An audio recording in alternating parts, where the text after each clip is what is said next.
Hello Year 10 and welcome to our last English lesson of the year. Not quite what we had planned, but it's here nonetheless, so I hope you're all looking forward to a restful summer holiday. You've definitely earned the break. So, rather than moving on to a new poem this week, I'd like to consolidate our understanding of the ones that we've already explored. So we've done 11 out of the 15 in the anthology, which puts us in a really strong position because it means that the majority of your content for literature is absolutely finished ready for year 11. So bar 4 poems, you have studied everything you need to for literature, so it will just be about revision for you guys. So we're going to study just one quote from each of the 11 poems that we've looked at so far, but we're going to go into a lot of depth, and this is a really useful revision tool, slightly similar to what we've been doing in school for those of you who've been able to come in with Macbeth and Inspector Calls.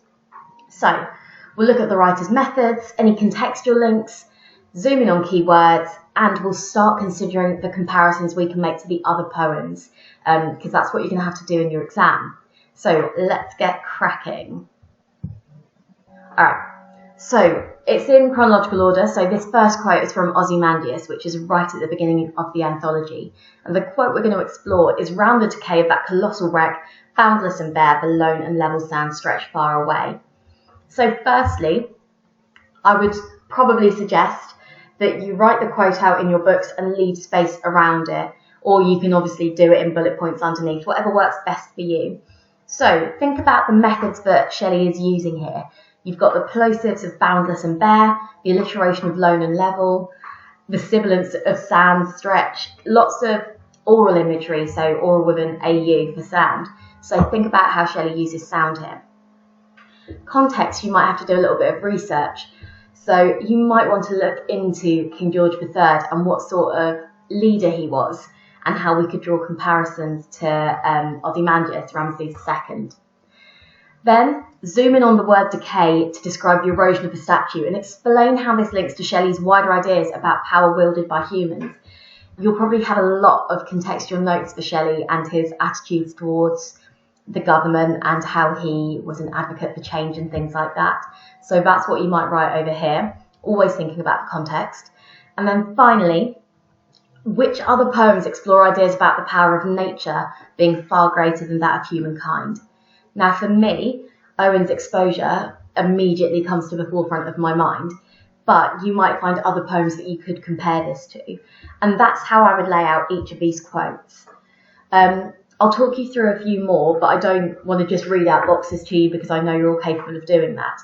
So let's move on to the second one, which is from London by Blake.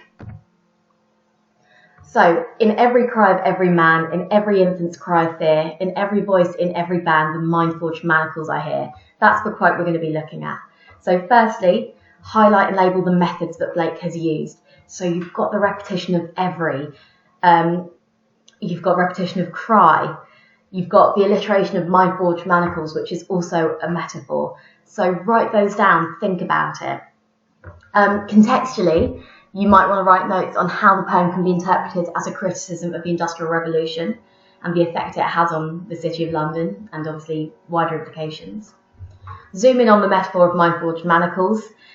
Think about how Blake is trying to portray the oppression and exploitation of the working classes here.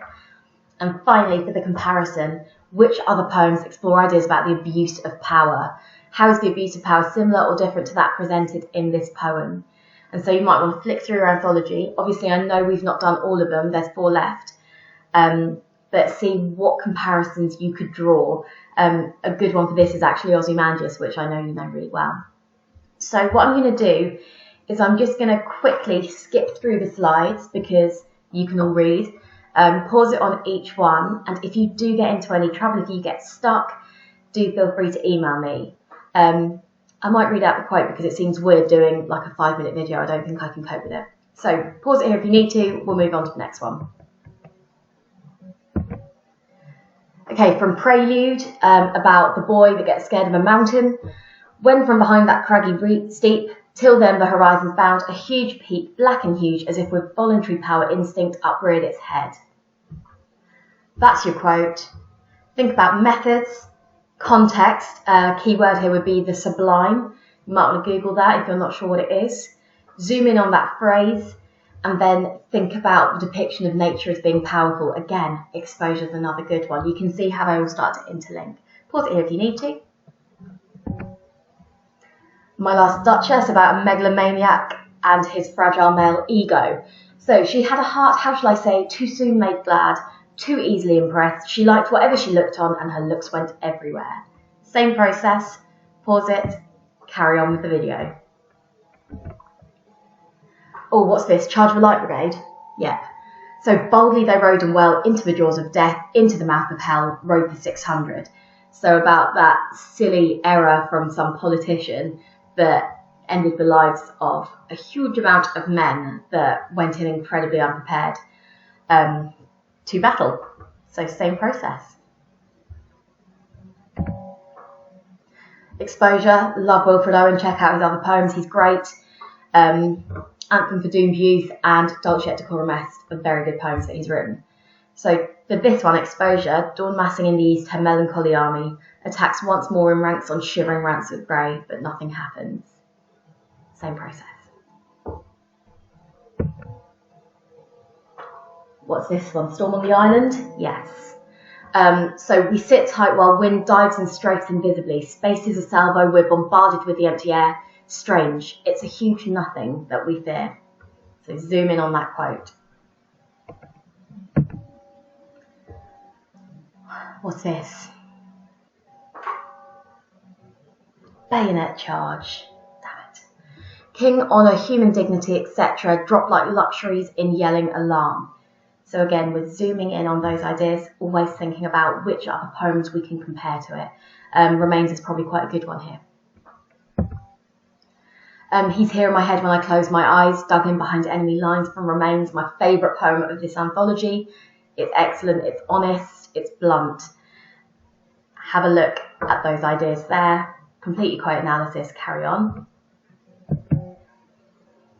After you'd gone, I went into your bedroom, released a songbird from its cage, from Poppies there. And whilst you're doing this, think about how these poems show power, how they show conflict, why are they in this particular anthology. Have a look at that quote and then move on when you're ready. And then Wall Photographer, something is happening, a stranger's features faintly start to twist before his eyes, a half-formed ghost. And this is the final poem we've studied, so pause it here, and I think there's probably just one more slide. So, this year you have achieved huge amounts. You studied your 19th century text, that was either Jekyll and Hyde or A Christmas Carol. You've completed nearly all the anthology, and you've gone over in spectacles as well as Macbeth. So you have done a huge amount of work ready for next year. So you should all feel really proud of yourselves, particularly under these really challenging circumstances. I think this is week 14 of teaching, excluding the holidays. Like I said earlier, it's not really how we planned our last lesson, but I just wanted to say it's been such a pleasure teaching you all. You've made my first year at Samuel Ward brilliant, and hopefully I'll still be teaching some of you next year, but I will certainly be seeing you around the school. Have an amazing summer holidays. Please give yourselves a rest. If you're concerned about any of the work, feel free to email me, and I know Miss Bush is amazing, but just give yourselves a break and have a lovely summer. Take care.